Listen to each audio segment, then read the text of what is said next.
kan karo kowe repot. Lah kok iso repot? Repot ya ora dinyangi. Lho piye iki? Ya ora dinyangi to lek repot. Ah, sungguh omongan kok karo bangsane dudu menungso iki terus. Lah aku masani jembet apa jin. Kok ya nggih. Niku wau pribahasa mbok menawa napa Mbak Elisa, Mbak Tatin niku tindak wonten ing Pacitan niku wonten bab-bab sing kira-kira oh mbake ngene pamane. Iku niki ngendikane Mbak Tatin, ngendikane Mbak Elisa lek gabah jenenge Rais. Niki lek mriki lek Mbak Tatin ngendikane napa niku lek teko Gasik niku teko awal. Nggih. Lek jenengan lek teko Gasik esuk utuk-utuk. Lho lek niki lek Gasik mboten telat, lek kula mboten. Lah napa? Lek mboten telat mboten Gasik lek gen kula. Lah napa? Alhamdulillah. Lah kok saged? Ha ya ora konangan. Wow. Mboten lek telat ora konangan kan alhamdulillah. Nak cara nggen jenengan bonceng niku napa? Bonceng niku bandol. Lah, nggih, Pak. Bingung to jenengan? Gandol. Nggih, bandol. Den nyurung, nyurung niku ndorong. Nggih, ndorong. Nak cara Ponorogo jontong. Lek cara Ngawi nggih nyurung. Nyurung. Padha nak tiba gen kula niku glosor. Nak cara mriki gigol. Nggih to, Pak? Nggih. Nak tiba niku gigol nggih.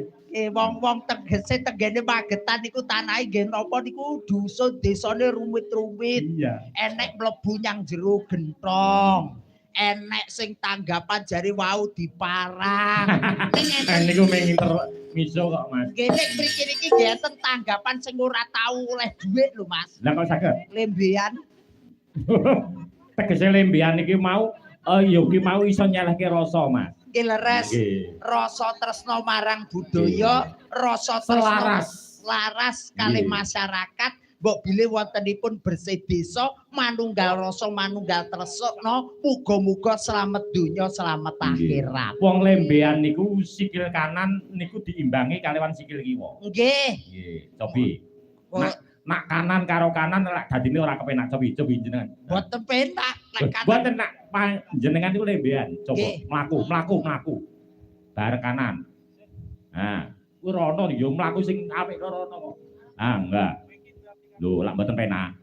Oh, nggih, mboten penak to lek kanan karo kanan. Nak kiri karo kanan, dadi enek perimbangan. Nggih, leres. Ngeten lah. Nggih. Oh, lho, kowe goblok e.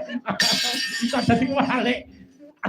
Pripun to? Ya nak kiri karo kanan. Kiri karo kanan. Nak kanan karo kiri. Lho. Kowe kuwi jenenge tumbuk. Lho, ngendikane nek tengen karo tengen mboten oleh. Mboten oleh. Kiri tengen karo kiwa. Kiwa tegese sing bener niku. Nah. Oh, nggih. Nggih. Nah, niku jenenge lembean, Mas. Nggih. Selaras ngoten. Selaras nggih. Sampai kali warga mikir sithik lho, Mas. Nggih, yo aku ki yo jane yo mikir tapi mikirku ki tengen karo kiwa. Sing kok inget ya di sana tempat lahir beta ngono kuwi bae. Aku kono cilik Allah. Niki delalah dua hari yang lalu. Leres. Tasih mengeti peringatan Ibu kita Kartini. Nggih, tanggal 21 April.